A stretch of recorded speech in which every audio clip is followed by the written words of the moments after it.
Donald Trump ने जंग के खात्मे के लिए अमरीकी मंसूबे पर ईरान का जवाब मुस्तरद कर दिया। अमरीकी सदर ने अपने social media platform truth social पर लिखा कि मैंने ईरान के नाम नहाद नुमाइंदों की जानिब से दिया गया जवाब पढ़ा। मुझे यह बिल्कुल पसंद नहीं आया। यह मुकम्मल तौर पर नाकाबिल कबूल है। ट्रंप का कहना था कि ईरान अमरीका और बाकी दुनिया के साथ खेल रहा है। हो सकता है इस पर दोबारा हमले करने पड़े। ट्रंप की जानिब से जंग बंदी से मुतालिक ईरान का जवाब नाकाबिल कबूल करार दिए जाने के बाद तेल की कीमतों में इजाफा। ईरानी मीडिया के मुताबिक ईरान का जवाब सालिस का किरदार अदा करने वाले पाकिस्तान के जरिए पहुंचाया गया। भारत एक बार फिर दहशतगर्दी का सहारा ले रहा है।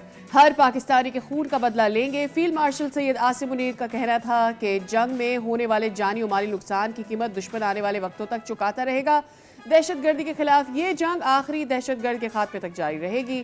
GHQ में मार्का हक की याद में मुनक्किद की गई खुसूसी तकरीब से खिताब करते हुए chief of armed forces field marshal Syed Asim Munir ने कहा कि दुश्मन जान ले पाकिस्तान के खिलाफ आइंदा मुहिम जोई के असरात इंतहाई खतरनाक और दूररस होंगे। दुश्मन ने हमारी कौमी अज़्म को नुकसान पहुंचाने की कोशिश की, जिसका हमारी फोर्सेस ने मुंह तोड़ जवाब दिया। मार्काए हक में शानदार फतह पर मुल्क भर में जश्न। कराची से खैबर तक तकरीबात का एहतमाम। शहर शहर रैलियां, अवाम का जोश खरोश दीदनी। पाक फौज जिंदाबाद, पाकिस्तान जिंदाबाद के नारे। मरकजी तकरीब इस्लामाबाद मॉन्यूमेंट में हुई। सदर, वजीर आजम, फील्ड मार्शल और मुसल्लह अफवाज के सरबराहान की शिरकत। तकरीब में आतिशबाजी का शानदार मुजाहरा। लाहौर वाघा बॉर्डर पर भी तकरीब, अवाम की बड़ी तादाद में शिरकत। वजीर आला पंजाब मरियम नवाज की भी शिरकत। यादगार शौदा पर फूल रखे। पाकिस्तान नेवी डॉकयार्ड कराची में भी तकरीब। पाक बहरिया के आला अफसरान समेत सिविल हुक्काम की शिरकत। मुराद अली शाह भी शरीक हुए। पाकिस्तान ने दुश्मन को ऐसा सबक सिखाया कि वो हमेशा याद रखेगा। इस्लामाबाद, रावलपिंडी समेत मुल्क के मुख्तलिफ शहरों में आंधी और बारिश का सिलसिला जारी। महकमा मौसमियात और NDMA ने मुल्क के मुख्तलिफ इलाकों में मजीद बारिशों और जालाबारी की पेशगोई कर दी। शहरियों को गैर ज़रूरी सफ़र से गुरेज की हिदायत। आज से 13 मई तक बारिशें मुतवक्के हैं। खैबर पख्तूनख्वा, गिलगित बल्तिस्तान और आज़ाद कश्मीर में गरज चमक के साथ बारिश मुतवक्के है, जबकि शहर कायद में और जनूबी पंजाब में शदीद गर्मी और हब्स का राज बरकरार। और पहले टेस्ट मैच में बांग्लादेश को पाकिस्तान के खिलाफ मजमूई तौर पर 41 रन की बर्तरी हासिल हो गई। पहला खिलाड़ी आउट। मीरपुर ढाका में तीसरे रोज पाकिस्तान टीम 413 रन के जवाब में 386 रन बनाकर आउट हो गई। पहला टेस्ट खेलने वाले अजान अवैस ने सेंचुरी स्कोर करते हुए 103 रन की इनिंग्स खेली। अब्दुल्ला फजल ने 60, मोहम्मद रिजवान ने 59, सलमान अली आगा ने 58 रन बनाए। बांग्लादेश की जानिब से स्पिनर मेहदी हसन मिराज ने 5 विकेटें हासिल की। खेल खत्म होने तक मेजबान टीम ने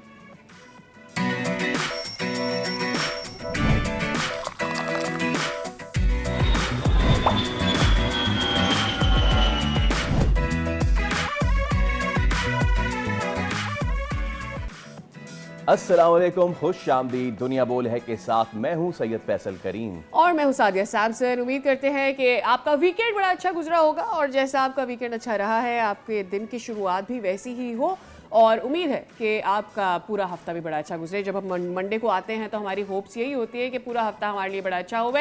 कुछ सबसे पहले मौसम की बात करने जा रहे हैं क्योंकि मौसम हम देख रहे हैं कि एवरी डे सूरत हाल मुख्तलिफ होती है। हर रीजन में कुछ मुख्तलिफ सूरत हाल नज़र आती है।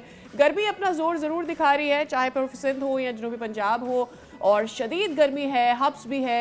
लेकिन एट द सेम टाइम जहाँ पर हम देख रहे हैं कि दर्जा हरारत ऊपर की जानिब सिंध में जा रहा है, जनूबी पंजाब में जा रहा है, दूसरी जानिब अगर हम इस्लामाबाद, रावलपिंडी की और अपर एरियाज़ की बात करते हैं तो वहाँ पर बारिशें भी हो रही हैं और जालाबारी भी हो रही है। एब्सोल्युटली। दिलचस्प बात यह है कि एक जानिब तो हम देख रहे हैं कि मुल्क में मौसम की सूरत हाल ये है कि इस कदर शदीद गर्मी है, दूसरी जानिब जुड़वा शहरों में बारिश और आंधी के साथ बारिश का सिलसिला जारी है। अब ऐसे में महकमा मौसमियात और NDMA ने मुल्क के मुख्तलिफ इलाकों में कहाँ कहाँ मजीद बारिश और जालाबारी की पेशगोई की है, इस पे आगे चल के हम प्रोग्राम में भी बात करेंगे। बाय द वे आने वाले 3 दिन सिंध के हिसाब से बहुत ज़्यादा गर्म होने वाले हैं।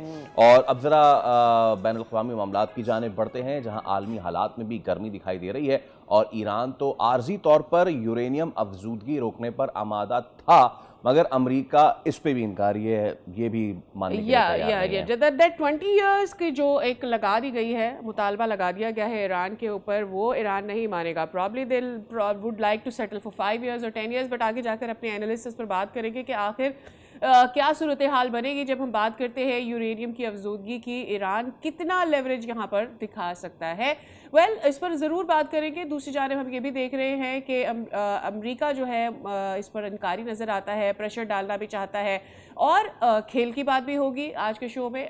पाकिस्तान की बात करेंगे, जहाँ पर हम ये जानते हैं कि पाकिस्तान ने क्रिकेट में एक अच्छा बांग्लादेश के लिए किया है, बट ओवर द वीकेंड जो पाकिस्तान ने जिस तौर से मार्काए हक की सेलिब्रेशंस की और एक दफ़ा फिर से बावर कराया भारत को कि आप हमारे ऊपर अगर कोई हमला करेंगे तो हम उस चुप करके नहीं बैठेंगे। कराची से लेकर खैबर तक तकरीबात का एहतमाम किया गया, चाहे फिर वो स्कूल्स हो, कॉलेजेस हों, NGOs हों, सरकारी इदारे हों, प्राइवेट इदारे हों, हर तरफ खुशियाँ ही खुशियाँ थी। पाकिस्तान की फ़ज़ाएँ पाकिस्तान जिंदाबाद के नारों से गूंज रही थी।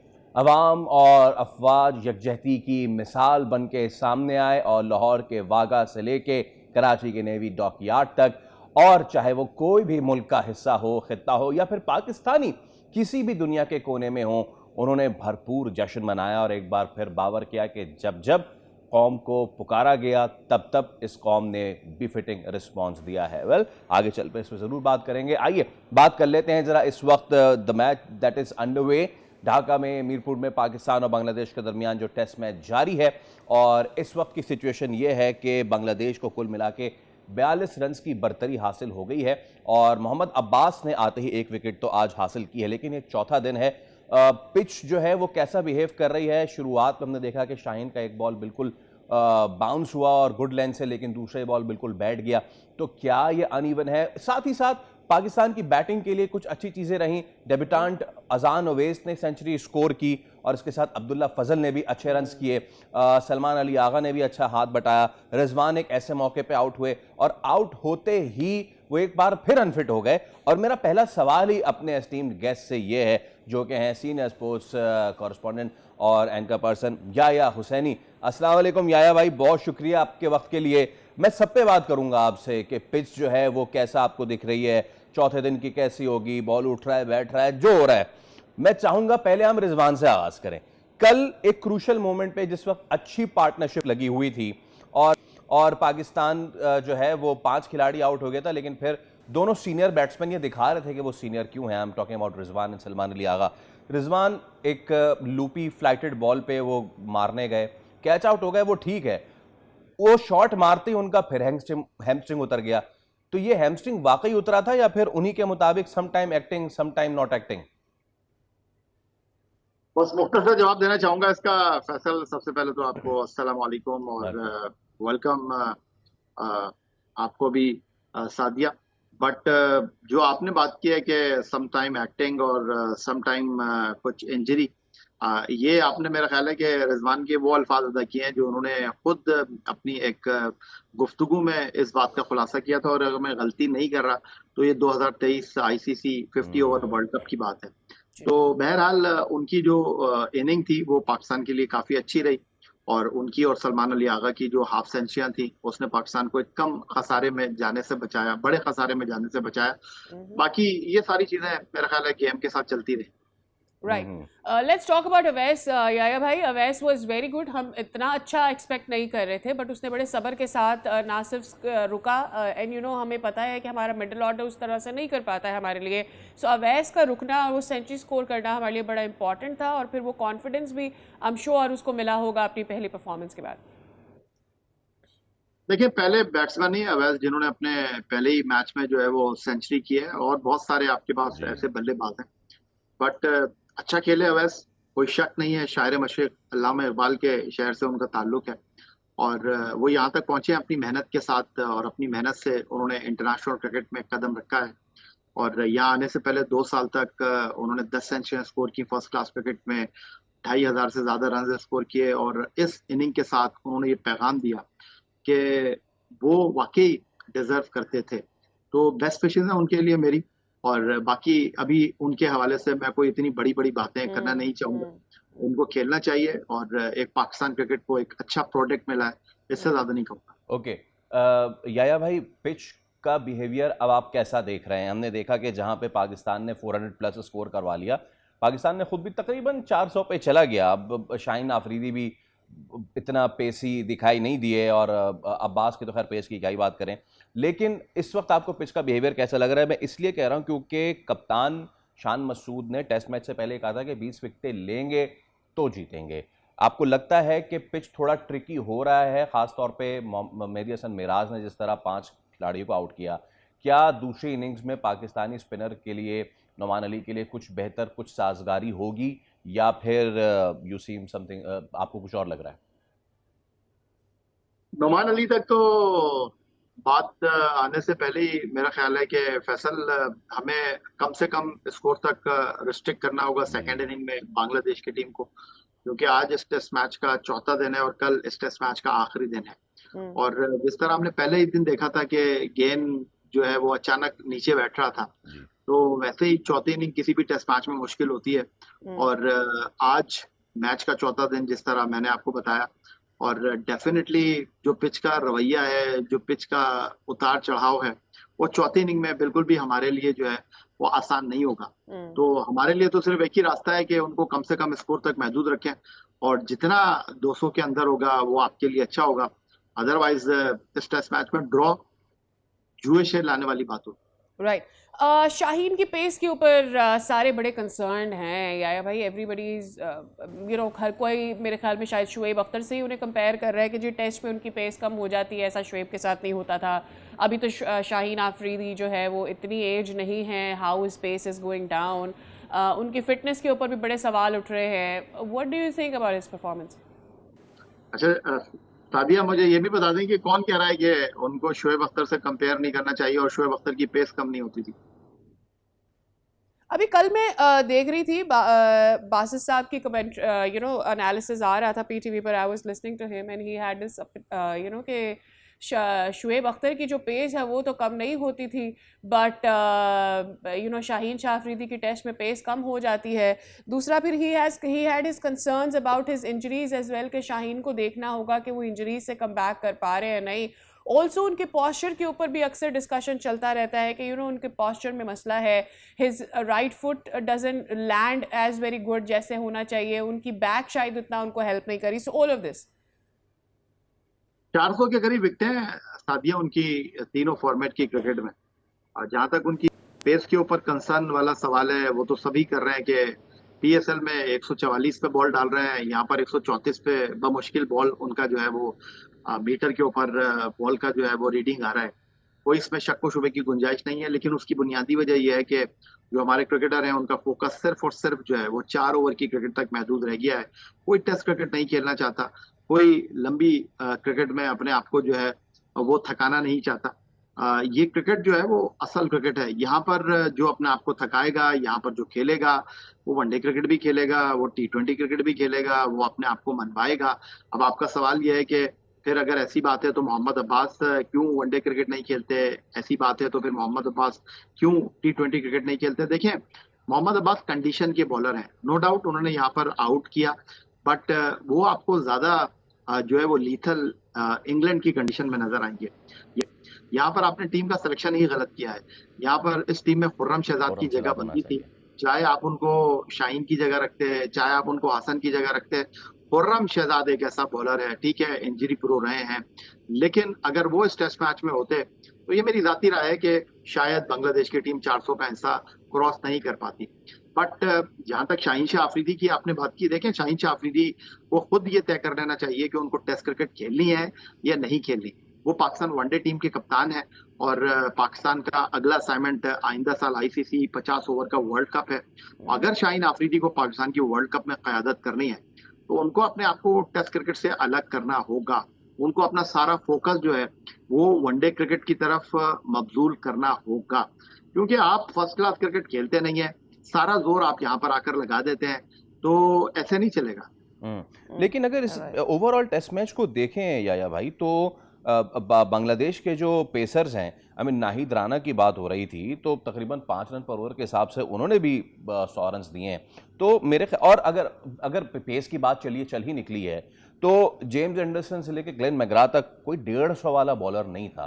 सो टेस्ट मैच में इट्स अबाउट, जैसे आप कह रहे हैं, जो ज़्यादा लंबी रेस का घोड़ा जो थकाएगा अपने आप को, जिसको रिवर्स स्विंग पे बुरा हासिल होगा, और अब्बास को तो हम देख रहे हैं कि वो अभी भी जो है वो बहुत ट्रबल क्रिएट कर रहे हैं। मेरा सीधा सवाल है, अब बाकी की 9 विकेटें आपको कहां से, किस बॉलर से, किस पेयर से आती हुई नजर आ रही हैं? देखें, वो विकेटें आपको हसन लेकर दें, शाहीन लेकर दें, नुमान लेकर दें, आगा लेकर दें, अब्बास लेकर दें, चाहे वो रन आउट हो जाए, चाहे वो रिटायर्ड हो जाए, अगर आपको इस टेस्ट मैच में रहना है तो किसी भी तरह से आपको ये विकेटें चाहिए। कौन ये विकेटें लेकर देगा ये तो मैं नहीं कह सकता, बट असल मसला ये है कि जो हमारे बॉलर्स हैं, जो हमारे बैट्समैन हैं, वो लंबी क्रिकेट खेलते ही नहीं है, वो फर्स्ट क्लास क्रिकेट में अपने आप को थकाते ही नहीं है। तो इसी तरह आपकी क्रिकेट चलेगी, क्योंकि आपको back to back test match खेलना है। यहाँ पर 2 टेस्ट मैच है, फिर वेस्ट इंडीज जाना है 2 टेस्ट मैच खेलने के लिए, फिर इंग्लैंड में 3 टेस्ट मैच खेलना है। तो इन चीजों को आपको देखना होगा, और खास तौर पर टेस्ट क्रिकेट को आपको संजीदा लेना होगा। संजीदा क्रिकेट को संजीदा लोगों के साथ ही आप लेकर चल सकते हैं। आप हाँ, जाते जाते अगर हम ओडीआई सीरीज जो आ रही है ऑस्ट्रेलिया के साथ, उस पर भी बात कर दें। और क्या शुनीद है सर कि आईपीएल की वजह से उनके जो बिग 4 हैं वो नहीं आ रहे हैं, क्या खबरें हैं? मसलन पैट कमिंस और स्टार्क और बाकी सारे, क्या वो आईपीएल में ही बिजी रहेंगे या फिर वो आईपीएल की वजह से वो नहीं आ रहे हैं? देखिए फैसल, आप पैट कमिंस की बात कर रहे हैं, मिचेल स्टार्क की बात कर रहे हैं, या ट्रेविस हेड की आप बात कर रहे हैं, तो देखिए दे आर प्रोफेशनल्स, और वो अपना वर्कलोड मैनेज करते हैं। वो हर सीरीज में खेलने के लिए नहीं जाते, जहां पर जाते हैं वहां पर आपको वो अपना 100% देते हुए दिखाई देते हैं। उन्होंने अगर कमिटमेंट की भी है तो वो उस कमिटमेंट को फुलफिल करेंगे। और ऑस्ट्रेलिया की टीम जो है वो वैसे ही मुस्तकबिल में प्लानिंग कर रही है कि कैसे हमने अपना वर्कलोड मैनेज करना है। अगर आपको याद हो, पैट कमिंस एशेज सीरीज का 1 टेस्ट मैच खेले, एज ए कैप्टन खेले, फिर उसके बाद उन्होंने आराम ले लिया। मिचेल स्टार्क वनडे क्रिकेट ज्यादा खेलते नहीं है, T20 क्रिकेट वो छोड़ चुके हैं। टेस्ट क्रिकेट में जब भी वो बॉलिंग करते हैं उनको देखते हैं में मजा आता है। ट्रेविस हेड की जहां तक बात है, वो सिंगल हैंडेडली अपनी टीम को लेकर जाते हैं, सिंगल हैंडेडली मैच को खत्म करके देते हैं। तो दे आर प्रोफेशनल्स, उनकी कमिटमेंट अपनी जगह मौजूद है, और वो अपनी सारी चीजों को अलाइन करके चलते हैं। वो ऐसा नहीं होता कि टेस्ट क्रिकेट भी खेल रहे हैं, वनडे क्रिकेट भी खेल रहे हैं, T20 क्रिकेट भी खेल रहे हैं, लीग क्रिकेट भी खेल रहे हैं। वो पूरा प्लान करके चलते हैं। तो अच्छा, और इसका इस चीज से कोई लेना देना नहीं कि पाकिस्तान क्योंकि हल्की टीम है तो अपनी सी टीम भेज दो? देखिए, ये पाकिस्तान क्रिकेट के साथ अच्छी बात कहें या हमारी बदकिस्मती कहें, पिछले 3-4 सालों में हम बड़ी टीमों से खेले हैं, लेकिन बड़ी टीमों ने हमारे साथ अपनी छोटी टीमों के साथ जो है वो कम्पीट किया है, और वहां पर हम जीते भी हैं। और फिर हम बात करते हैं कि हमने इन बड़ी टीमों का रहा है। बिल्कुल ठीक है कि जब बड़ी टीमों के साथ आप खेलते हैं, उनमें कौन प्लेयर खेल रहा है, कौन नहीं खेल रहा है, ये स्कोर बोर्ड पर या रिकॉर्ड बुक में नहीं लिखा जाता। हमने तो नहीं बोला उनको कि वो छोटी टीम में भेजें, लेकिन वो अपनी B-C टीम में भेजकर जो है तैयारी करते हैं फ्यूचर की, अपने मेन प्लेयर को जो है वो रेस्ट कराते हैं। जी बिल्कुल, बहुत शुक्रिया याया भाई for your time, was wonderful to have you on the show. और बात ये है कि अब पाकिस्तान जो है वो किस तरह से इसको आगे लेके जाता है। हैविंग सेड दैट कि हमें जो 10 विकेटें चाहिए, will we be able to attain that और नॉट? भाई 48 रन का इस वक्त मजमूई हो गया है लीड बांग्लादेश की, यानी कि पाकिस्तान जो है वो अब नाउ इज लुकिंग के बांग्लादेश कब छोड़ता है बैटिंग, कितना टारगेट देता है, या फिर पाकिस्तान कितना रिस्ट्रिक्ट करता है। जैसे कि क्रिकेट एक्सपर्ट जाया हुसैनी कह रहे थे कि 200 से थोड़ा सा नीचे होगा तो मामला जो है कुछ पाकिस्तान के हक में होगा। जहां 200 प्लस गया इस विकेट पे तो मामला कुछ गड़बड़ है। वेल, देखते हैं कि ये टेस्ट मैच क्या सूरत इख्तियार करता है। अभी हम एक ब्रेक ले रहे हैं, उसके बाद दोबारा हाजिर होंगे। Stay with us.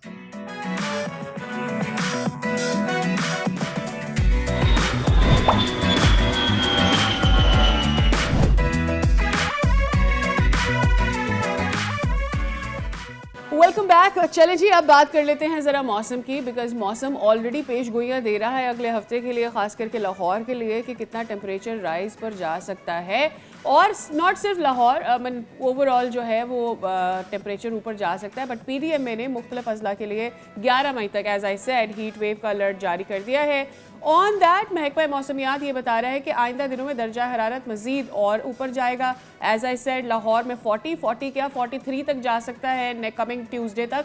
So this is going to be huge heat week for whole of Pakistan. लेकिन एज आई सेड दैट हमें ये भी पता है फैसल के रावलपिंडी हो गया, इस्लामाबाद हो गया, अपर एरियाज़ हो गए, वहाँ पर ज़रूर बारिश हो रही है। तो एक्सपेक्टेशंस ये हैं कि ये जो आगे अगला हफ्ता आ रहा है लाहौर का, जहाँ 43 तक जाने की अपडेट्स आ रही हैं, ये शायद आगे चलकर बारिश में भी तब्दील हो सकता है। देखते हैं कि महकमा मौसमियात क्या कहता है। इरफान विर्क साहब, डायरेक्टर महकमा मौसमियात, हमारे साथ मौजूद हैं। इरफान साहब अस्सलाम वालेकुम और बहुत शुक्रिया आपके वक्त के लिए। इरफान साहब, लाहौरी अभी तो बड़े खुश थे पिछले 2-3 दिन में कि जब बारिश हो गई है, दे वर एंजॉयिंग अ प्लेजेंट वेदर, लेकिन थर्सडे ऑनवर्ड्स टेम्परेचर 40 में दाखिल होने जा रहा है। देखिए, अभी जो है ना ये वेदर सिस्टम अभी भी पाकिस्तान के बलाई इलाकों में मौजूद है। अगले 24 घंटे में आज भी जो है ये शुमाल मशरकी जो पंजाब के इलाके होंगे, यहाँ पर आज भी जो है ना वो बारिश होने के चांसेस हैं। अच्छा। और इसमें जो है इससे जो टेम्परेचर जो होगा वो कदरे बेहतर हो जाएगा। अगले 2 रोज़ के बाद जो है ना ये सिलसिला जब गुजर जाएगा उसके बाद जो है ना वो दर्जा हरारत बढ़ना शुरू होगा। अभी ऐसा सिचुएशन नहीं है और अभी बहुत ज़्यादा टेम्परेचर यकदम राइज भी नहीं करेगा। जी सही। पंजाब के लिए ये गर्मियाँ किस तरह की होंगी? क्योंकि हमें ये तो पता है कि जनूबी पंजाब में जैसे ही अभी अप्रैल से ही बहुत ज़्यादा गर्मी थी, सेंट्रल पंजाब में सूरत हाल कदरे मुख्तलिफ नज़र आती है। तो ये आगे चलकर पूरे पंजाब की अगर हम बात करते हैं रीजन वाइज, कैसी गर्मियाँ रहेंगी?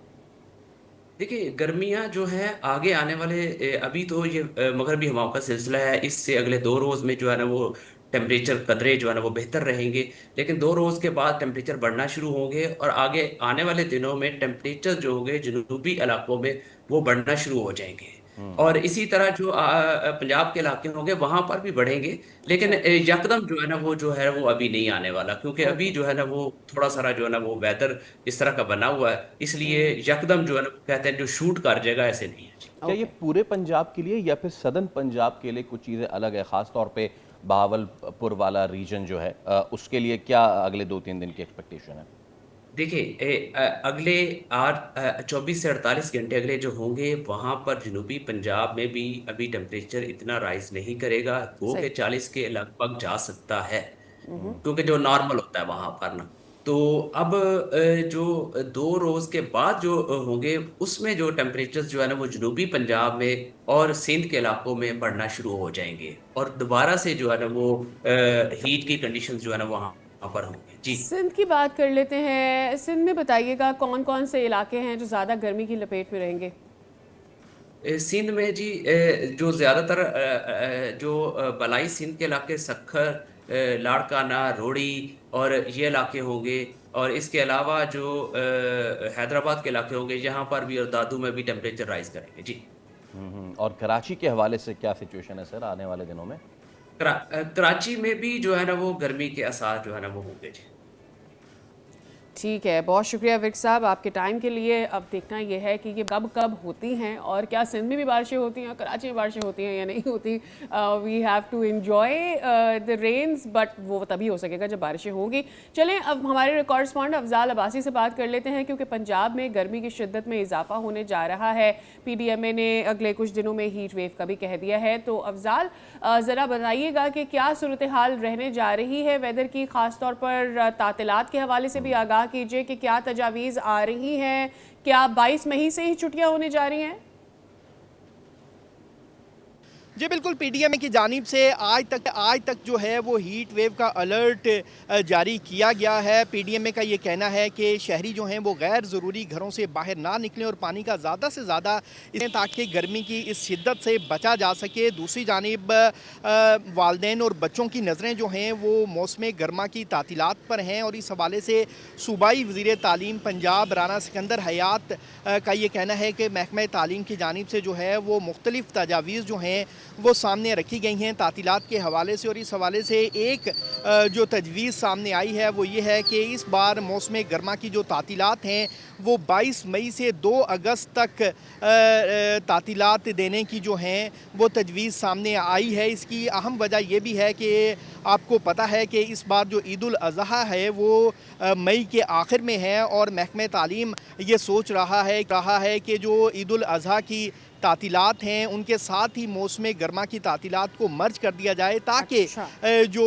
अपने आबाई इलाकों को जाने वाले बच्चे हैं और पेरेंट्स हैं, शहरी हैं, वो एक ही बार जो है वो अपना सारा जो शेड्यूल है मौसम गर्मा का वो तरतीब दे सकें। और इसी वजह से कभी इम्कान यही ज़ाहिर किया जा रहा है कि 22 मई से जो हैं वो मौसम गर्मा की तातीलात का ऐलान कर दिया जाएगा। इस हवाले से बाज़ाब्ता ऐलान जो है वो सूबाई वज़ीर तालीम ख़ुद आइंदा 24 घंटों के दौरान करेंगे, जबकि जो समर कैंप्स हैं इस हवाले से भी मुख्तलिफ तजावीज़ जो हैं वो ज़ेर गौर हैं। और सूबाई वज़ीर तालीम राना सिकंदर हयात का कहना है कि जो स्कूल या तालीमी इदारे जो हैं वो समर कैंप्स लगाना चाह रहे हैं, उस हवाले से भी मुख्तलिफ तजावीज़ ज़ेर गौर हैं। और मौसम गर्मा की जो तातीलात हैं इसके साथ ही जो समर कैंप्स का शेड्यूल है उसकी भी मंजूरी दिए जाने का इम्कान है। जी अफजाल, आप अपडेट कर रहे थे, अब देखते हैं कि जो तजवीज़ सामने आई है उस पर अमल होता है या नहीं, बच्चों को लंबी छुट्टियां मिलती हैं या नहीं। इसी के साथ एक ले रहे हैं ब्रेक, हमारे साथ रहिए।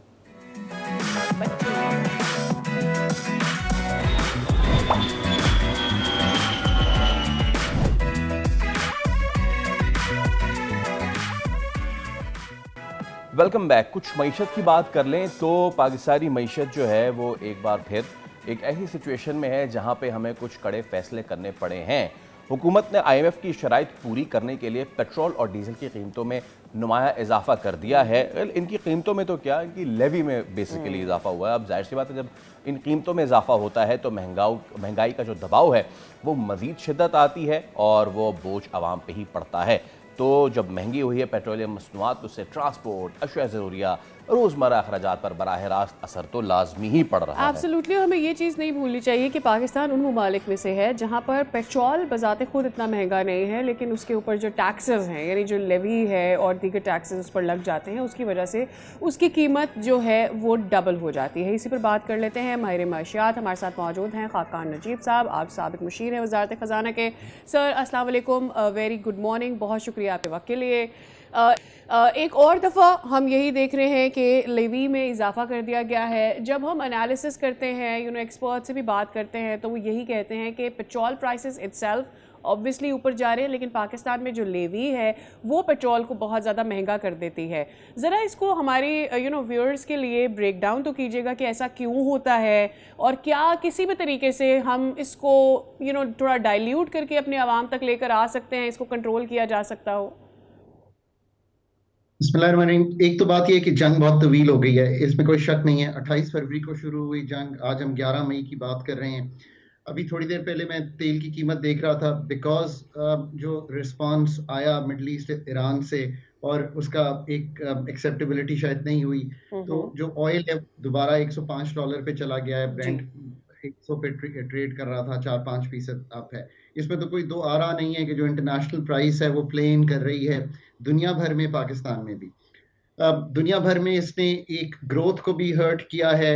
अफरात ज़र यानी कि कीमतों के बढ़ने की शरह में नुमाया इजाफा हुआ है, लोगों की कुव्वत खरीद टूटी है, ये बिल्कुल दुरुस्त है। जो ऑयल इंपोर्टिंग कंट्रीज हैं स्पेशली लाइक पाकिस्तान, उनको एक बहुत ज़्यादा दिक्कत हो रही है। और वो दिक्कत पहले तो ये है कि लोगों को जो 250 रुपए का पेट्रोल था वो आज 415 रुपए में मिल रहा है। ये बात भी दुरुस्त है कि इसमें 117 रुपए की एक पेट्रोलियम लेवी है। ये हमने लगाई थी कि जीएसटी ना लगाया जाए, जो कि प्रोविंसेस से होता है, तो इसको फेडरल में ही रखने के लिए एक लेवी लगा दी जाए। वो आज 117 रुपए हो गई है। जब मैं गवर्नमेंट में था, जब हमने ये लगाई थी तो ये 10 रुपए थी, फिर 20 रुपए हो गई, अब 117 हो गई है। काउंटर सिक्लिकल मतलब जो पॉलिसी होती है वो ये होती है कि अगर तेल की कीमत ऊपर जा रही है तो आप इस लेवी को लोअर मेंटेन रखें या नीचे रखें ताकि कीमत बहुत ना बढ़ानी पड़े। इसकी क्या वजह है? इसकी वजह ये है कि आपका जो सेंसिटिव प्राइस इंडिकेटर है वो 51 अशियाए खुर्दोनोश जो आप खरीदती हैं वो 15% बढ़ा हुआ है पिछले साल के मुताबिक इस फ्राइडे को जो इंडिकेटर रिलीज हुआ। तो ऑब्वियसली जो तकलीफ लोगों तक है वो ना पहुंचे। इसी तरह एक चीज हुकूमत ने जरूर की है कि डीजल पे ये 42 रुपीज 60 पैसा है, उस पर कम रखी है बिकॉज वो एग्रीकल्चर में यूज होता है, वो ट्रांसपोर्ट में यूज होता है। अब बढ़ी क्यों है, इसका जवाब जो है प्रीटी सिंपल, और वो ये है कि एक IMF से एग्रीमेंट है कि इसको 160 रुपए पे रखेंगे, विच मींस 80-80 अब आपने 117 और 43 के करीब रखी है, तो ये 160 बन गया है। ये है पूरी कहानी इस वक्त पाकिस्तान की। अच्छा। ये मैं बार बार कहता हूँ कि पाकिस्तान एक बड़ा पर्टिकुलर केस इसलिए है कि यहाँ पे सारा फ्रेट मूव होता है रोड्स पर, पैसेंजर ट्रैफिक रोड्स पर मूव होती है, एग्रीकल्चर ट्यूबवेल पे डिपेंडेंट है। अर्बन कम्यूटिंग जो है वो, जो मेरा ख्याल है 30 मिलियन शायद इस वक्त मोटर बाइक्स हैं, वो भी पेट्रोल पे डिपेंडेंट है। सप्लाई चेन्स उस तरह नहीं है, तो जो इन्फ्लेशन यानी कि अफराते जर का इम्पैक्ट है वो ज्यादा आता है पाकिस्तान जैसे मुल्कों में। इसलिए इसको जरूर आईएमएफ से बात करें कि transport, food distribution, manufacturing, retail prices और अल्टीमेटली जो कंज्यूमर प्राइस इंडेक्स है, जिसको आप इंडिकेटर है, जिसको आप कहते हैं अफराते जर या इन्फ्लेशन आम जबान में, इसकी इंटेंसिटी ज्यादा होती सही है, है। तो इस पे दोबारा बात कर लें। I think that's the whole okay scenario. Doctor साहब, ओके। दो बयानात है मेरे सामने। पहला बयान है अली परवेज मलिक का। उन्होंने ये कहा है, जो आपने गुफ्तगू की, कि भाई क्योंकि आईएमएफ ने कहा तो इसलिए हमें लेवी डालनी पड़ी और हमारी उनसे कमिटमेंट है। एक तो चीज़ ये उन्होंने शुगर कोटेड बात की, लेकिन जो हुकूमती तर्जुमान है हुज़ैफा रहमान, वो ये फरमाते हैं भाई अवाम टैक्स ही नहीं दे रही थी तो हम क्या करते, हमने लेवी डाल दी। अब वो लेवी डाल दी तो अब वो पूरा करे ना। एफबीआर जो है वो अपने पिछले 9-10 महीने के फिस्कल में इतना टैक्स कलेक्ट कर चुका है कि वो तकरीबन अपने टारगेट के करीब आ चुका है। सो हमारी ये पॉलिसी रिग्रेसिव ही क्यों होती है? Why only on the people of Pakistan? देखिए, एक तो बात बिल्कुल यहाँ है कि आईएमएफ से जो प्रोग्राम निगोशिएट हुआ था मिडल ईस्ट कॉन्फ्लिक्ट से पहले, उस प्रोग्राम को मनोअन उसी तरह चलाना कॉन्फ्लिक्ट के बाद, जबकि तेल की कीमत $65 पे ली गई थी और इस वक्त $105 पे है, any good economist will tell you is not the right way to go about it. Yeah. So you need to put a very, very strong team of very, very strong economists together, जो IMF को model करके समझा सकें कि जो हमने deficits, primary surplus जो हमने रखा था, एफबीआर का भी टारगेट, जिसमें इस वक्त 683 अरब का जुलाई टू अप्रैल एक शॉर्टफॉल है, उसमें कुछ मुहर्रिकात वॉर से आ रहे हैं, बाकी हमारी इन्फोर्समेंट और हमारे इश्यूज अपनी जगह हैं, इसमें कोई दो आरा नहीं हो सकती। सो एक तो शॉर्ट रन में you need to do that. If a country, and I'm not talking about Pakistan, you know, the other countries I talk to also, this is my advice to them. If you don't do that, तो लोगों पर तकलीफ बढ़ेगी और आपकी ये जो stability है ये ग्रोथ में तब्दील नहीं हो पाएगी, बिकॉज आप स्टैग्नेट कर जाएंगे। That's my answer. Number 2 answer is the following. आप 20 साल तो 25 साल तो मुझे इस इकोनॉमी को वॉच करते हुए हो गए हैं, बीच में काम भी किया है। आंसर ये है कि अगर आप एग्रीकल्चर इनकम टैक्स का निफाज नहीं करना चाहते तो ये तो आपकी ईमा है ना, इसमें आईएमएफ कहां से आ गया। अगर आप रिटेलर और होलसेलर से इनकम टैक्स नहीं लेना चाहते तो ये भी आपकी ईमा पर है, आप किसी और को ब्लेम नहीं कर सकते। अगर आप कैपिटल गेन्स, इनकी 1 करोड़ की प्रॉपर्टी 2 करोड़ में बिकती रही है, ना नो योर कस्टमर करते हैं, ना ही उस पर प्रॉपर कैपिटल गेन्स टैक्स लगाते हैं, वो डीम ड्यूटी में हमने एक 7E लगा दिया, मैं तो उसको भी समझता था कि ठीक पॉलिसी नहीं है। अगर आप ये सारे काम नहीं करना चाहते, अगर आप प्रॉपरली डेटा इंटीग्रेट करके एक, जैसे कहेंगे, हाईली प्रोफेशनल इस सिस्टम को नहीं चलाना चाहते, तो फिर आपको आसान एडमिनिस्ट्रेड टैक्स, जिसका नाम पेट्रोलियम डेवलपमेंट लेवी है, उससे ये 1500 अरब रुपया जो आप कलेक्ट करने जा रहे हैं, आप करते रहेंगे। देखिए, मैं हमेशा कहता हूं कि पाकिस्तान पे मैं बहुत बुलिश हूं, और इसकी कहने की वजह ये होती है कि अगर ये मसाइल जो अभी मैंने एक्सप्लेन किए हैं, अगर आप ये ठीक करना शुरू कर दें तो 3 से 5 साल में इन्फ्लेशन उस तरह नहीं होगी डबल डिजिट्स में। सॉरी टू कट यू, वक्त की कमी है, but we'll definitely take you next time and talk a little more about it. जब हम बार बार बात करते हैं डायरेक्ट टैक्सेशन की, तो कब तक इनडायरेक्ट टैक्सेशन लोगों को झेलना होगी, ये हमें देखना होगा। क्या ये आसान है इसलिए हम ये कर देते हैं, या हम कोई इन डेप्थ पॉलिसी बना सकते हैं या नहीं? विद दैट हम ले रहे हैं एक छोटा सा break. Will see you across.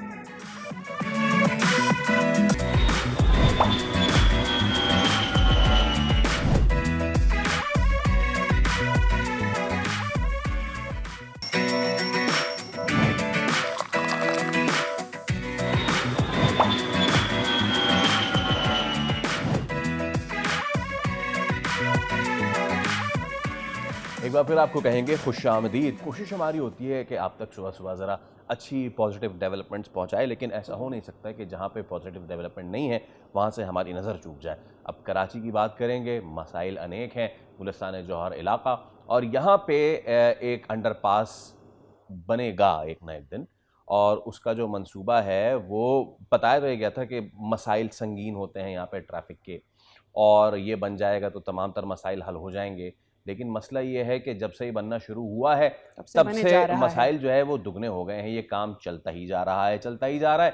फरवरी 2025 में मंसूबा शुरू हुआ था, 15 माह गुजर गए हैं और अभी तक ये नामुकम्मल है। बीच में रुक भी गया था और अभी रिसेंटली यहाँ पे वज़ीर आला मुराद अली शाह भी आए थे, उन्होंने भी काम को इंस्पेक्ट किया था। ये आपके सामने है तमाम तर मामलात, और इसके दाएं बाएं फूड स्ट्रीट भी है, यहाँ पे अस्पताल भी हैं, बहुत सारी चीज़ें हैं जो होनी चाहिए एक शहर में, लेकिन वो बहुत बुरी तरीके से अफेक्ट हो रही हैं। हमारे नुमाइंदे मोहम्मद काशान इस वक्त यहाँ मौजूद हैं, उनसे जान लेते हैं। काशान, ज़रा हालात दिखाइए भी, और वहाँ आपने कुछ लोगों से बात भी की है, क्या कहते हैं वहाँ के लोग?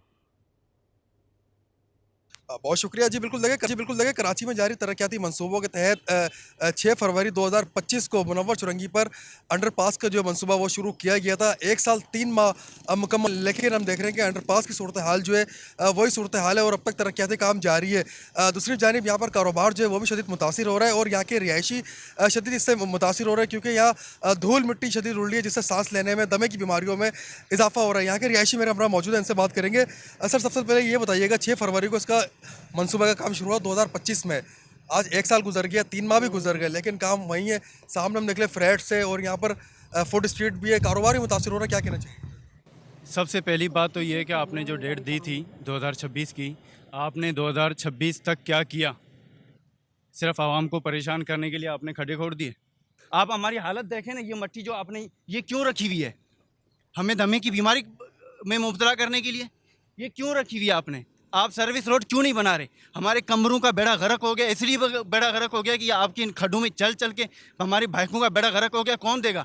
पेट्रोल को तो छोड़ दो ना, आप हमारी सेहत के ऊपर बात करो, आपने क्या किया? मज़े की बात ये, जहाँ भी इनका प्रोजेक्ट शुरू होता है ना, इनका घेराज खुल जाता है उस्ताद। अल्लाह की कसम, आप ये देखें, इनकी मशीनरी बन रही होती है, प्रोजेक्ट नहीं बन रहे होते। ये कब मुकम्मल करेंगे? मुझे जो लग रहा है करीमाबाद वाला ही हमारा हाल करेंगे, मुझे जो लग रहा है। बिल्कुल, अपने कराची में जारी तरक्याती मंसूबे अपनी तकमील तक नहीं पहुंच रहे, जिसके बायस कराची के शहरी जो हैं वो भी सरापा एहतिजाज दिखाई दे रहे हैं और यहाँ के मकीनों का यही कहना है कि दमे के अमराज में भी इजाफा हो रहा है। जल्द से जल्द जो है वो गुजारिश की गई है, हुकूमत से नहीं, आला इदारों से गुजारिश की गई है, फील्ड मार्शल से गुजारिश की गई है कि उसका ये नोटिस लें और जल्द से जल्द इन शाहराओं को जो मुकम्मल किया जाए। शहरियों जो यहाँ के शहरी अज़ियत में मुब्तला है, इनको इस जो अजाब कराची के शहरियों को दे दिया गया है, ना रोड मुकम्मल किए जा रहे हैं। करीमाबाद अंडरपास की अगर हम बात करें, वो भी अपनी तकमील को नहीं पहुँचा, उसकी भी डेट दे दी गई है। इसकी भी डेट 2026 को दी गई थी, लेकिन अब तक ये मंसूबा हमें मुकम्मल होता दिखाई नहीं दे रहा, जिससे शहरी जो है शदीद अज़ियत का शिकार होकर अब बिलबिला उठे और शहरियों का यही मुतालबा है कि जल्द से जल्द इस शाहरा को, इस अंडरपास को मुकम्मल किया जाए। जी, बहुत शुक्रिया साद, इस पर आप बात करते हैं। मेरे ख्याल में कराची के लिए तो अब ये कहना चाहिए कि बहुत सारे तरक्याती काम हो रहे हैं, उसके बीच कराची वाले कुछ जगह बच जाती है, वहाँ पर रह रहे हैं। इसी पर बात कर लेते हैं। सैयदा तहसीन आबिदी साहिबा हमारे साथ मौजूद हैं, आप तर्जुमान हैं सिंध हुकूमत की। बहुत शुक्रिया तहसीन साहिबा आपके वक्त के लिए।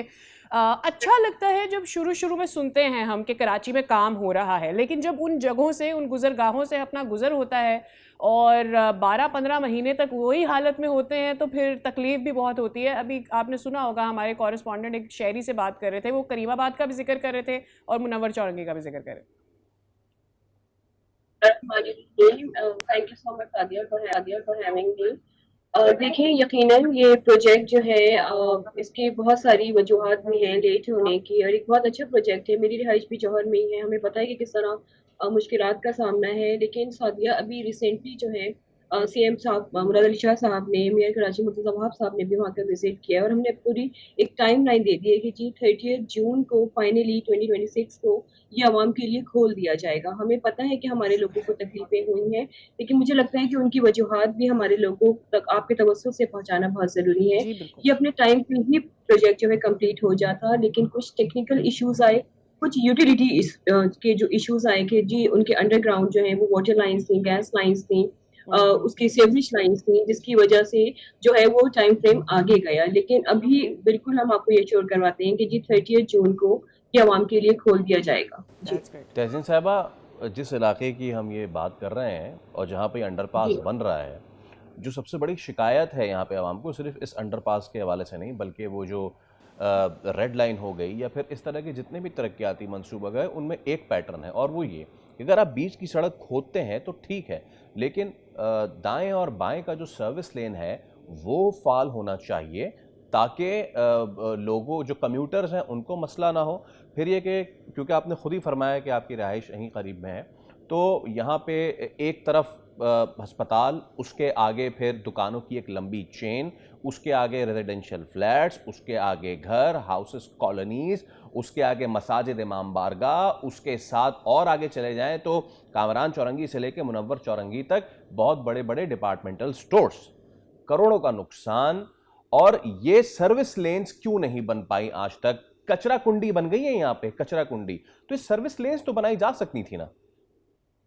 देखिए फैसल, मैंने जैसे अगेन मैं वही कहूंगी जो मैंने बात की थी कि जो अंडरग्राउंड यूटिलिटीज आई हैं जिसको ट्रांसफर किया जाना था उसकी वजह से इश्यूज हुए। आपने बीआरटी की बात की तो बीआरटी में भी यही इश्यूज आए थे, लेकिन जहां हमने देखा कि जी जिनको कॉन्ट्रैक्ट दिया है अगर उनकी कोताही है, उन्होंने अगर एक साथ तमाम रोड्स खोद दी हैं, सीएम साहब ने जब रिपोर्ट तलब की, अगर वो जस्टिफाई नहीं कर सके तो आपने देखिए हमने कॉन्ट्रैक्ट भी कैंसिल किया, वो WFO को दिया।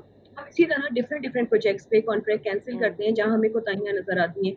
लेकिन बड़ा वेरी अनफॉर्चुनेट कि जो ये जो कॉन्ट्रैक्टर्स होते हैं ये कोर्ट चले जाते हैं, कोर्ट से स्टे ऑर्डर ले लेते हैं। आपको भी पता है कि हम लोग जो हैं we are not above the law ना, we are not above the courts. तो जब कोर्ट से स्टे ऑर्डर, थैंक गॉड कि इस दफा भी वो जब बीआरटी वाला सीन हुआ, पूरा एपिसोड हुआ तो वो कोर्ट गए, लेकिन कोर्ट ने इस दफा स्टे ऑर्डर नहीं दिया उनको। अच्छा, इसीलिए हम पीपल्स चीजें जो पार्टी है का वो चेंज कंसिस्टेंट कर तहसील साहब, सॉरी टू कट यू, आपके सवाल से मेरा अगला सवाल है वो ये कि पीपल्स पार्टी का एक्सपीरियंस सारे कॉन्ट्रैक्टर्स के साथ ज़्यादातर बहुत बुरा हो रहा है। And every time Peoples Party के कोई भी रिप्रेजेंटेटिव विद ड्यू रिस्पेक्ट जब आते हैं तो वो कहते हैं कि जी ये जाके स्टे ऑर्डर्स ले लेते हैं।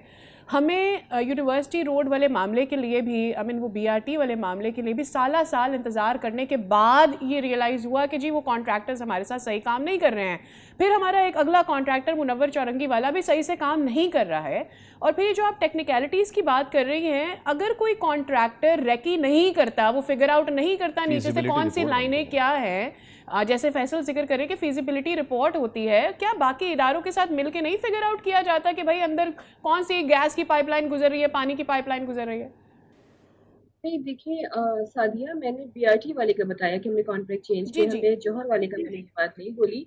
लेकिन देखिए यूटिलिटीज की कुछ चीजें होती हैं जो फेजेस वाइज होती हैं, यहाँ पे डिजाइन होते हैं वो फेज वाइज होते हैं। स्पेशली जब बहुत बड़े मेगा अर्बन प्रोजेक्ट्स होते हैं उसमें एक वन गो में जो है वो चीजें साइन नहीं की जाती। जब वो एक फेज कंप्लीट होता है तो फिर वो उसके देखते हैं कि जी कहाँ पे मजीद चेंज करने की जरूरत है ताकि फ्यूचर में जाके मसाइल पैदा ना हो।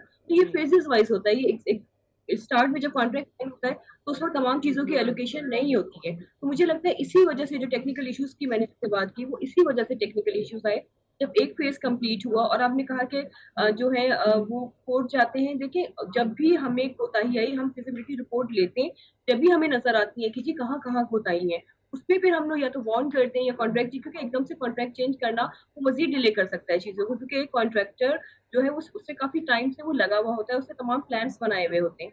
इसीलिए पहले उनको वार्न किया गया। इसी तरह ये जो मुनव्वर चौरंगी वाला अंडरपास है इसमें भी ऐसे ही हुआ।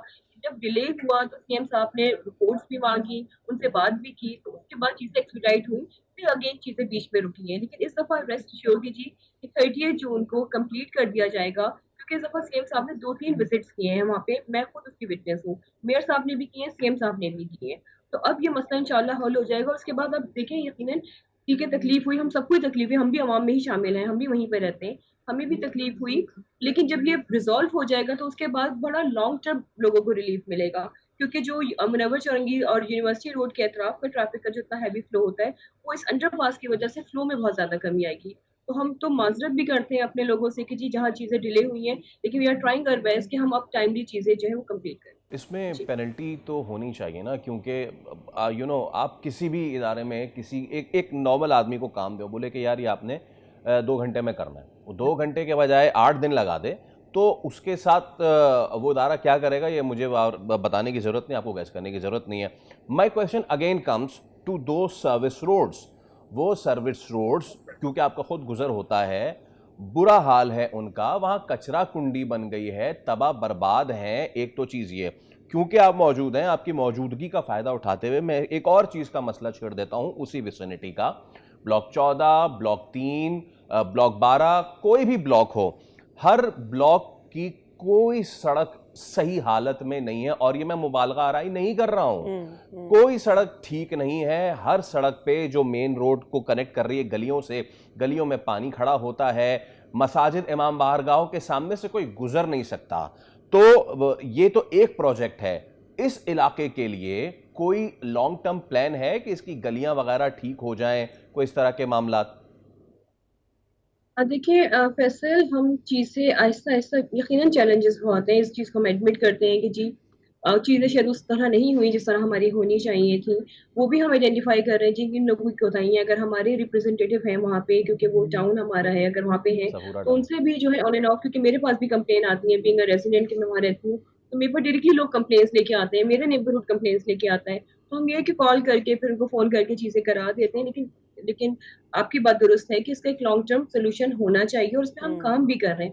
अगर आप अभी भी देखें ब्लॉक 14 की, जैसे आपने मेंशन किया, जी। क्योंकि मैं खुद ब्लॉक 14 में रहती हूँ, तो हमारे रोड्स काफ़ी सारे बनना स्टार्ट हो गए। मैंने अभी, अगर आपने इमाम बारगाह वाली रोड की बात की, आप इमाम बारगाह जो सिटी स्कूल वाला जो रोड है, जी। वो रोड बन गया है, मैं कल ही वहाँ से गुज़री हूँ। तो इसी राइट, तरह आहिस्ता-आहिस्ता चीज़ें बेहतर हो रही हैं और मज़ीद बेहतर होंगी। राइट, और राइट, जहाँ कोताहियाँ अगर आप लोग भी आइडेंटिफाई करते हैं तो अच्छा है, हमारे लिए क्रिटिसिज्म से तो हम बड़ा चीज़ें हम बेहतर कर सकते हैं। राइट। तो अब मुझे मेरे लगता है ख्याल अगर में कुछ ऐसी क्रिटिसिज्म से चीज़ें ज़्यादा तहसीन साहिबा, आई थिंक जो फैक्ट होता है वो आवाम की मुश्किल होती है। आवाम मुश्किल से गुजरते हैं तो ऑब्वियसली वो इजहार करते हैं उसका।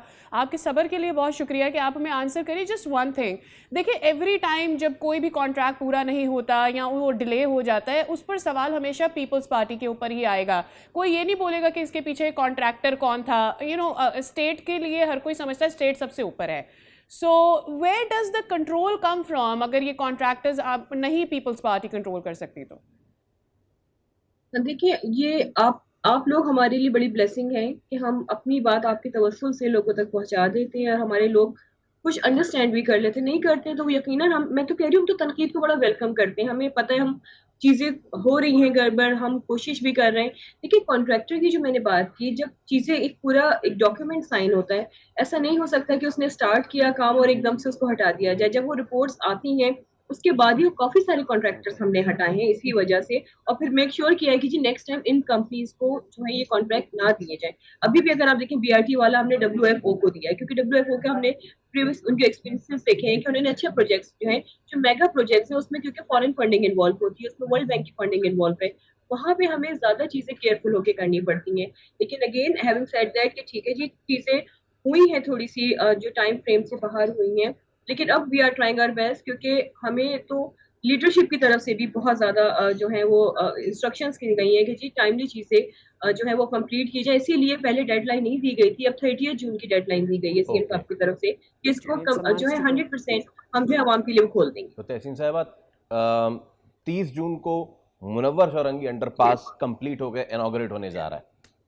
यस, ऐसे ही है बिल्कुल। यही Thank you. टाइम सीएम साहब ने दिया है and we are very Okay. Hopeful कि वो 30 जून को ही स्टार्ट हो जाएगा। ठीक है, जी। बहुत शुक्रिया सैयदा तहसीन आबदी साहब हमारे साथ थी और इस अहम मुद्दे पे गुफ्तगू कर रही थी। और ये सिर्फ एक प्रोजेक्ट नहीं है जो कि अंडर क्रिटिसिज्म रहा है, ऐसे बहुत सारे प्रोजेक्ट्स हैं, लेकिन हुकूमत ने अब एक बार फिर वादा किया है कि 30 जून तक ये मुकम्मल हो जाएगा। देखते हैं कि ये वादा वफा होता है या नहीं। इसी के साथ एक मुख्तसर सा वक्फा ले रहे हैं, दोबारा हाजिर होंगे। Stay with us.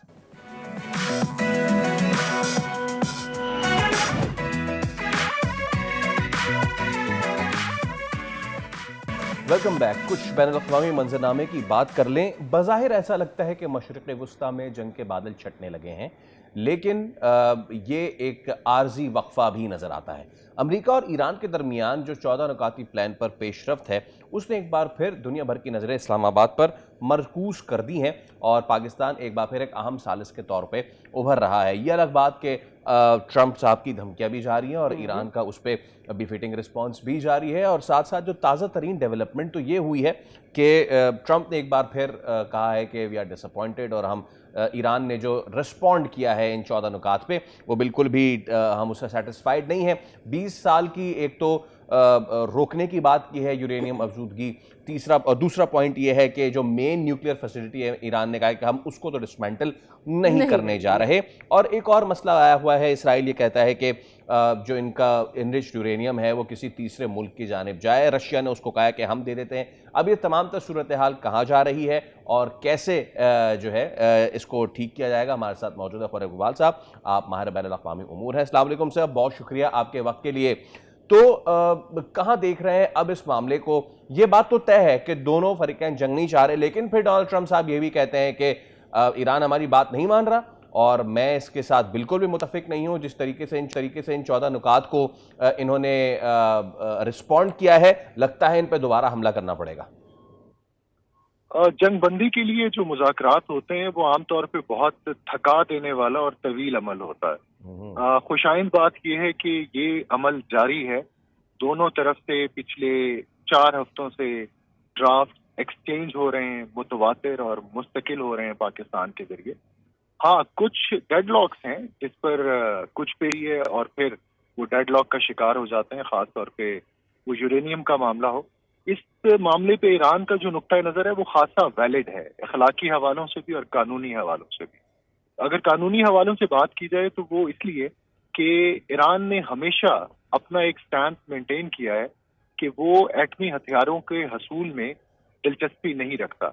यही इनका स्टैंड था जिस वक्त आयतुल्लाह अली खामनाई सुप्रीम लीडर थे और अब भी। लेकिन ईरान ये चाहता है कि सिविलियन मकासद के लिए ईरान को इजाजत दी जाए कि वो यूरेनियम अफसूदा कर सके।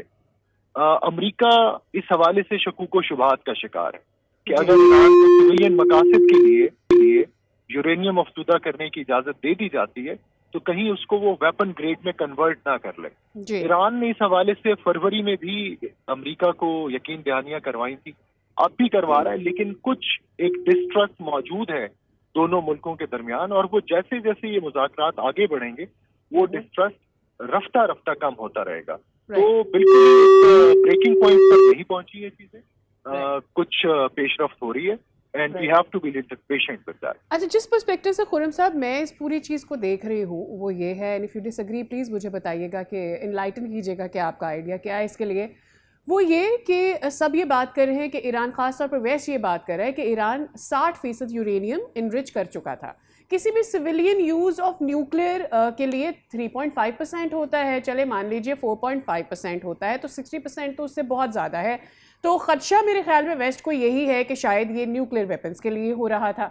दूसरी चीज़ आप कह रहे हैं कि डेडलॉक ज़ाहिर है आहिस्ता आहिस्ता ही ख़त्म होता है, लेकिन ये बात भी हमारे सामने है कि ईरान डटा हुआ है कि भाई 20 साल की पाबंदी तो आप हमारे ऊपर ना लगाएं, और दूसरा ये कि जितना हम अफजूदा कर चुके हैं uranium, we are not going to give it away. अब अगर वो 60% है तो फिर वो बहुत ज़्यादा है। देखिए, अमेरिका भी एतराफ़ करता है कि ईरान के पास जो अफसूदा यूरेनियम है वो वेपन ग्रेड नहीं है, वो 60% है, वेपन ग्रेड 90% होता है जी। और अमेरिका सिर्फ ये उसका एतराज है कि हम ईरान की इंटेंशंस पर यकीन करके ये डील नहीं कर सकते, क्योंकि इंटेंशंस किसी भी वक्त तब्दील हो सकती हैं और ईरान ये 60% अफसूदा यूरेनियम 90% पर लेके जा सकता है। लेकिन ईरान का नुक्ता नज़र अगर अमेरिका समझने की कोशिश करे तो ईरान पर एक जारियत मुसल्लत की गई, ईरान के खिलाफ एक गैर कानूनी गैर अखलाकी जंग का आगाज किया गया, उनकी पूरी पॉलिटिकल और मिलिट्री लीडरशिप को डीकैपिटेट किया गया और अब जो लोग वहां पर हुक्मरान हैं ये वो हैं जिन्होंने अपने माँ बाप, बीवी, बच्चों को खोया है इसराइली और अमरीकी जारियत में। तो इस तमाम तजर्बे के साथ जाहिर है कि ईरान कुछ ना कुछ सिक्योरिटी गारंटीज तो तलब करेगा। ईरान अब भी तैयार है कि हम 60% यूरेनियम अफजूदा जो हमारे पास है वो हम रूस के हवाले कर देंगे, लेकिन बदले में ईरान सिक्योरिटी गारंटीज का मुतालबा कर रहा है और वो सिक्योरिटी गारंटीज P5 के किसी मुल्क की तरफ से आने चाहिए, रूस या चीन की तरफ से, क्योंकि ईरान के खिलाफ ये पहली मर्तबा जारियत नहीं हुई है। जून 2025 में जारियत हुई, इससे पहले ईरान के एटमी साइंसदानों को इसराइल की तरफ से निशाना बनाया गया, ईरान के इंटेलिजेंस ऑफिशियल्स को निशाना बनाया गया। तो ईरान ये चाह रहा है कि हमारी इंटेंशन नंबर 1 चेंज नहीं होगी, हम सिविलियन मकासद के लिए यूरेनियम अफसूदा करते रहेंगे, लेकिन जब अगर हम इसको IAEA के अंडर देते हैं अपने न्यूक्लियर रिएक्टर तो उसके लिए हमें सिक्योरिटी गारंटीज चाहिए। अब उन सिक्योरिटी गारंटीज के लिए चीन या रूस को आगे आना पड़ेगा, लेकिन बदकिस्मती से चीन और रूस भी उस तरह से अपने कार्ड शो नहीं कर रहे हैं अभी इस तनाजे पर, जैसा कि इनसे तवक्को की जा रही है। आपने चीन का जिक्र कर ही दिया है, तो मेरा अगला सवाल उसी से रिलेटेड है। 13 से 15 मई वो डेट्स हैं कि जब अमेरिकी सदर डोनाल्ड ट्रंप ने चीन का दौरा करना है। जब ये वॉर रुकी थी तो उस वक्त ये कहा गया था कि अब शायद, क्योंकि अमेरिका ने चीन जाना है, तो चीन ने अमेरिका को ये कहा है कि जब आइएगा हमारी तरफ तो ये मामलात निपटा के आइएगा, लेकिन ये मामलात अभी निपटे नहीं हैं। बादियों नज़र में तो ऐसा ही लगता है। आपको क्या लगता है कि ये वाला जो दौरा होने जा रहा है, इसके बाद कोई ठोस चीज़ सामने आएगी? देखिए, चीन इस पोजीशन में नहीं है कि वो अमेरिका को डिक्टेट करे कि आप आने से पहले ये मामलात निपटा के आइएगा। चीन खुद इस जंग से अभी डिटैच और डिस्टेंस रखे हुए अपने आप को, क्योंकि चीन की जो हिकमत अमली है उसमें एक ही लफ्ज इस्तेमाल करते हैं, स्ट्रेटेजिक पेशेंस का, तज़वीराती सब्र का। और तज़वीराती सब्र ये तकाजा करता है कि ये जब कभी ये जंग लड़ेंगे, ये अपने वक्त और अपनी जगह का इंतखाब खुद करेंगे और किसी भी ऐसी जंग का हिस्सा नहीं बनेंगे जो चीन के कोर इंटरेस्ट को जख्म नहीं पहुंचा रही है। मिसाल के तौर पे वेनेजुएला में चीन की इन्वेस्टमेंट अरबों डॉलर में थी, शायद पाकिस्तान और ईरान से भी ज्यादा इन्वेस्टमेंट थी वहां पर, लेकिन वेनेजुएला में अमेरिका ने उनके सदर को, उनकी अहलिया को अगवा किया, चीन खामोश रहा, रूस खामोश रहा। ईरान के हवाले से अब भी चीन ने एक बहुत मोहतात पोजीशन अपनाई हुई है और ये ईरान से भी ये तकाजा करते हैं कि आप आबनाए हुर्मुज़ को खोलें, अमेरिका से भी मुतालबा करते हैं कि आप जंग बंदी करें। तो मेरा ख्याल है कि ईरान के मुद्दे पर चीन को इतनी डिसाइसिव पोजीशन लेने की सकत नहीं रखता है अभी। चीन उस वक्त अमेरिका के खिलाफ लड़ेगा अगर चीन के कोर इंटरेस्ट, खास तौर पे ताइवान पर अमेरिका अगर कुछ एंटागनिज्म का मुजाहरा करता है। लेकिन ताइवान के इशू पर डोनाल्ड ट्रंप ने बड़ा क्लियरली चीन को ये यकीन दहानी करवा दी है कि हम ताइवान के इशू पर आपको ब्रेक नहीं करेंगे। तो चीन रेसिप्रोकेट कर रहा है। ईरान में मुहिम जोई हुई, वेनेजुएला में हुई, चीन खामोश रहा, सीरिया में हुई, रशिया खामोश रहा। तो ये चीजें खासी कॉम्प्लिकेटेड और कॉम्प्लेक्स हैं। मेरा नहीं ख्याल कि डोनाल्ड ट्रंप के चीन के दौरे से पहले कुछ ब्रेक थ्रू मुतवक्के है। राइट। आइडियली खुर्रम साहब, आपको क्या लगता है, क्या गारंटी होनी चाहिए ईरान के लिए कि वो अपना यूरेनियम भी किसी और मुल्क के पास रखा दे, और साथ ही उसके पास ये गारंटी भी हो कि ठीक है उसके ऊपर कोई और मुल्क हमला नहीं करेगा, लेट्स से इस्राइल या यूएसए दोबारा हमला नहीं करेगा? दो किस्म की गारंटीज हो सकती हैं। एक तो जाहिर है कि जैसे मैंने कहा कि परमानेंट 5 जो यूनाइटेड नेशन के सिक्योरिटी काउंसिल के मेंबर्स हैं, उनमें से 2 मेंबर्स ऐसे हैं जिस पे चीन इत्मीनान करता है, चीन और रूस। इनकी तरफ से कोई सिक्योरिटी गारंटी आ जाए, नंबर 1। दूसरा, चीन ये चाहेगा कि जब nuclear program International Atomic Energy Agency के सुपरविजन में जाता है, तो बदले में कम से कम ईरान का जो बैलिस्टिक मिसाइल प्रोग्राम है वो ईरान जारी रख सके, क्योंकि वो जो बैलिस्टिक मिसाइल प्रोग्राम है, जाहिर है कि उसका हदफ अमेरिका तो नहीं है, लेकिन इजराइल के खिलाफ ईरान वो बैलिस्टिक मिसाइल प्रोग्राम अपना डेवलप करना चाहता है। तीसरी गारंटी जो ईरान चाहेगा, और वो गारंटी नहीं, वो इवॉल्व ही होगी चीज, कि खित्ते में मौजूद ममालिक एक प्रोएक्टिव रोल अदा करें टू इंश्योर कि मगरबी एशिया दोबारा इसराइली जारियत का शिकार ना हो। इस ज़मन में पाकिस्तान और तुर्की का किरदार खासा मरकजी होगा, क्योंकि आपको याद होगा आज से 3 हफ्ते कबल जब ये मुज़ाकरात डेडलॉक का शिकार हुए थे पहले मरले के बाद, तो उस वक्त पाकिस्तान के अलावा तुर्की ने भी ये स्टेटमेंट दी थी इसराइल के खिलाफ कि अगर इसराइल अब ईरान के खिलाफ किसी मुहिम जोई का मुजाहरा करता है तो इसराइल का वही हाल करेगा तुर्की जो तुर्की ने तारीखी तौर पर अपने दुश्मनों के साथ किया। तो तुर्की हो गया, Pakistan, Saudi Arabia, Egypt, Iran, ये मिडल पावर्स हैं इस रीजन की, और जो फ्यूचर आर्किटेक्चर है ये मिडल पावर्स खुद तश्कील देंगी। तो वो ईरान का जो एक सेल्फ कॉन्फिडेंस है वो जरा वो रीग्रो और रीकैप्चर करने में कामयाब हो जाएंगे। तो ये 3 चीजें हैं, अगर ईरान ये हासिल करने में कामयाब हो जाता है तो मुज़ाकरात का आगे बढ़ने के इम्कान इतना सूटेबल हो जाए ईरान के लिए कि इस तरह के कुछ नताइज सामने आ सकें। बहुत शुक्रिया खुर्रम साहब आपके वक्त के लिए। फिर लग रहा है कि यूनाइटेड स्टेट्स के एक दफ़ा फिर से यूनाइटेड नेशन का रुख कर रहा है और चाह रहा है कि कुछ सैंक्शंस की धमकियां दी जा सकें और एक दफ़ा फिर से ईरान को कंट्रोल किया जा सके। यहाँ पे ले रहे हैं एक ब्रेक, स्टे विद अस।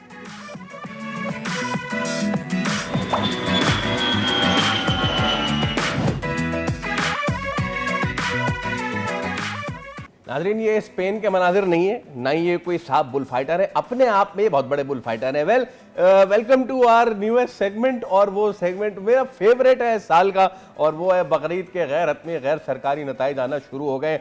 मैं चाहूंगा एक बार फिर उसको दिखाएं, हम जरा इसके पीछे से थोड़ी सी कमेंट्री करें। मजा आ रहा है, वो बहुत मजा आ रहा है somebody literally. is getting beaten up। No no no, it's not about somebody. अब आप एवरी टाइम यस, ये देखें आप। अच्छा, एक तो मोहल्ले के ये जो अमजद भाई होते हैं ना, वो जो बताते हैं कि मेरा 14 साल का तजर्बा है जानवर को संभालने का। फिर अमजद भाई जो है वो अपना सारा पोल खुलवाते हैं पूरे मोहल्ले के सामने। उसके बाद एक बार उनको पटक चुका है बछड़ा, फिर कह रहे हैं आ जाओ, आओ मैं तुम्हें दिखाता हूँ मैं तुम्हें कैसे संभालता हूँ, मोरा पकड़ो इसका और इसका ये करो वो करो, और वो हाथ भी देगा, फिर उससे दिखाएगा अच्छा जानवर मैं हूँ, हरकतें आप कर रहे हैं इस जैसी। और उसके बाद आखिर में इनका जनाब इस तरीके से फिर देखिए हिम्मत की आप पूरी मार्क्स दें इनको, ठीक है, इनको परफॉर्मेंस के पूरे मार्क्स दें जिस तरीके से उन्होंने कोशिश की है। फैसल अमजद साहब हैं जो इतना पिटने के बाद भी घर पे जाके बता रहे होंगे कि मैंने ऐसा काबू किया उस बछड़े को। ऐसा काबू किया मैंने, तो जानवर भी मुझसे कह रहा था आप ही मुझे काबू कर सकते हो। वेल देखिए, इस ईद पे आप इन दोनों का ब्रेन एनालिसिस होना चाहिए, ज्यादा किसके पास है। ओके जनाब, इस तरह की वीडियोस तो अब ईद तक आती रहेंगी, क्योंकि ईद उल अज़हा के करीब आते ही मवेशी मंडी जो है उस पर खरीदारों का रश बढ़ गया है।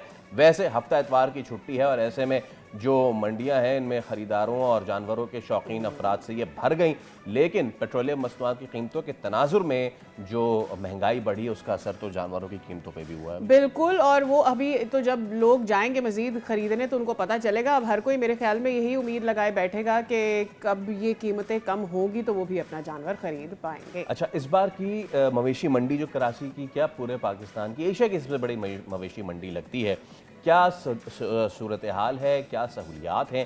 तर्जुमान मवेशी मंडी कराची उम्मे ऐमन हमारे साथ मौजूद हैं। अस्सलाम वालेकुम उम्मे ऐमन, बहुत शुक्रिया आपका। तो उम्मे ऐमन ज़रा बताइए कि मंडी पूरी तरीके से सज चुकी है, कितने ब्लॉक्स हैं इस बार, क्या क्या सहूलियात हैं? वालेकुम सलाम, thank you for having me here. आपको पता है ये मंडी जो है वो एशिया की नहीं बल्कि दुनिया की सबसे बड़ी मंडी है। 1200 एकड़ के करीब रकबे पे ये लगती है और पाकिस्तान का हर किस्म का जानवर, हर इलाके का जानवर, हर ब्रीड नस्ल का जानवर यहाँ पे आपको मिलेगा। छोटे जानवर से लेके बड़ा प्रीमियम जानवर आपको मिलेगा। हर बजट के हिसाब से यहाँ जानवर है और यहाँ हर किस्म की फैसिलिटीज़ हैं जो आपको कहीं देखने को नहीं मिलती। इतना वेल ऑर्गेनाइज होता है कि सिर्फ जानवरों की नहीं बल्कि जो हम आते हैं खरीदार उनके लिए भी हर किस्म की यहाँ फैसिलिटीज़ हैं। ठीक है, एवन एक तो ये भी बता दीजिएगा कि ऑब्वियसली गवर्नमेंट के कुछ प्रोटोकॉल्स भी हैं, नोइंग के अभी पेट्रोल प्राइसेस ऊपर आ रही हैं, औकात कार के हवाले से बता दीजिए अगर तो कुछ चेंजेस हुए हैं। और चूंकि गर्मियाँ बहुत ज़्यादा है, ये तो अभी ईद में बहुत गर्मी होगी, तो फिर जानवरों के लिए ताकि उनको थोड़ा सा बेरेबल रहे वहाँ पर रहना, क्या इंतजाम है? देखिए, आपको ये तो पता है कि देखिए पेट्रोल की जो एक राइस जो होता है हमारा, उसका इफेक्ट हमारे हर कमोडिटी पे होता है। But end of the day जो हमारा लाइफ स्टॉक है, हमारी पूरी कोशिश होती है कि इसके ऊपर भी डेफिनेटली इफेक्ट आता है। लेकिन वो जो आप कहते हैं ना, लोगों का एक गुमान है कि इतने प्राइसेस बढ़ गए हैं, पता नहीं शायद इस दफा कुर्बानी ना कर सके। ऐसा कुछ नहीं है। आपके बजट के हिसाब से हर किस्म का जानवर है। अगर आप अफोर्ड कर सकते हैं एक बड़ा जानवर तो आप 50 लाख का जानवर लें, आप 60 लाख का जानवर लें। अगर आपका जेब आपको साथ देती है 1 लाख 2 लाख, उसमें भी बहुत बेहतरीन जानवर है अवेलेबल वहाँ पे। आप आए देखें, और जब आप खुद आते हैं देखते हैं तो आपको फिर आप कह सकते हैं कि हाँ वाकई हर चीज़ है यहाँ पे, हर रंग और नस्ल का जानवर है, हर जेब के हिसाब से जानवर है यहाँ पे, और कोई भी मायूस होके नहीं लौटता। अच्छा ऐमन, मुझे थोड़ा सा मंडी के बारे में बताइएगा, ब्लॉक्स कितने बनाए हैं आप लोगों ने? और पहले तो 10 साल पहले वो सहूलियात नहीं थी जो अब हैं, तो अस्पताल वगैरह जानवरों के वो कितने वहाँ पे बनाए गए हैं, ज़रा ये बताइए। देखिए, ब्लॉक्स ये होता है कि जैसे आपने कहा कि महंगे जानवर, तो जो बड़े कैटल फार्मर्स हैं उनके लिए वीआईपी ब्लॉक्स भी होते हैं, जो और उसके अलावा नॉर्मल ब्लॉक्स होते हैं, पाकिस्तान ब्लॉक, सफायर ब्लॉक, वो डिफरेंट ब्लॉक्स होते हैं जहाँ पे कैटेगोरिकली आप डिफरेंट जानवर की ब्रीड के हिसाब से उनको वहाँ पे स्टेशन करते हैं। ऊँटों के लिए एक ब्लॉक होता है, बकरों के लिए होता है और जो व्यापारी अगर अफोर्ड नहीं कर सकते थोड़ा प्रीमियम ब्लॉक्स, उनके लिए फ्री में जनरल ब्लॉक बनाया जाता है जहां उनको वही फैसिलिटीज देते हैं और उनसे कोई ऐसा पेमेंट्स उनको नहीं करनी, वो आके अपने मवेशी वहां आके बेच सकते हैं। सही। उसके अलावा आपने मेडिकल फैसिलिटीज जी की बात जी की, तो जानवर अगर मंडी में एंटर होगा तो फर्स्ट प्रोसेस ही यही है कि वो मार्शलिंग के एरिया से एंटर होता है और उनका चेकअप होता है। सही। वहाँ हमारे वेट बैठते हैं 2 शिफ्ट में जो रेगुलर चेकअप करते हैं और फिर ही उनको जब एक सर्टिफिकेट और इनको एक दिया जाता है गो एंट्री का पास, जी। तो ही वो जानवर मंडी में एंटर होते हैं। लोगों का कैसा रुझान है मंडी के लिए? लोग डरे हुए भी हैं प्राइसेस के लिए, तो कितनी बड़ी तादाद में लोग रुक कर रहे हैं? आप देखें कि इतना रुझान है और ऐसा माहौल है कि वहाँ पे ऐसा लगता है कि कोई फैमिली फेस्टिवल हो। शायद अच्छा। आप लोगों को पता हो वो तो इस वो। बारे में कि वहाँ पे प्रॉपर फूड स्ट्रीट लगती है और वहाँ पे आप कराची के जितने अच्छे ब्रांड्स आप कह लें खाने, अगर आपको जावेद निहारी खानी है, आपको बिलाल रोज खाना है, चौधरी मोहसिन, आपको हॉट एंड सही। स्पाइसी के रोल्स खाने हैं, आप सिर्फ you name it, you get it there. Yeah. इसके अलावा आपके पास अभी इस साल इन्होंने बच्चों के लिए झूले और जो बड़े आपके बिग व्हील्स और ये सब लगते हैं वो भी लगवाए हैं ताकि जो बच्चे आते हैं they can also see the animals and also they can enjoy have food. So it's just a complete family festival there और बहुत रौनक होती है वहाँ पे शाम को, स्पेशली आफ्टर इवनिंग। बहुत ठीक है। शुक्रिया उम्मे ऐमन, आप हमारे साथ मौजूद और जो मवेशी मंडी उसके हवाले से गुफ्तगू कर रही थी। वैसे शहर के मुख्तलिफ इलाकों में और भी मंडियां लग रही हैं सादिया, तो एक तो ये मवेशी मंडी जो नॉर्दर्न बाईपास के करीब लगती है और दीगर जो मंडियां हैं जो कि जगह जगह लगी हुई हैं उनका भी जो है हम तस्करा करेंगे आने वाले दिनों में। वेल इसी के साथ हम आपसे लेंगे इजाज़त, अब आपसे मुलाकात होगी कल। रखिए अपना ख्याल, अल्लाह हाफ़िज़।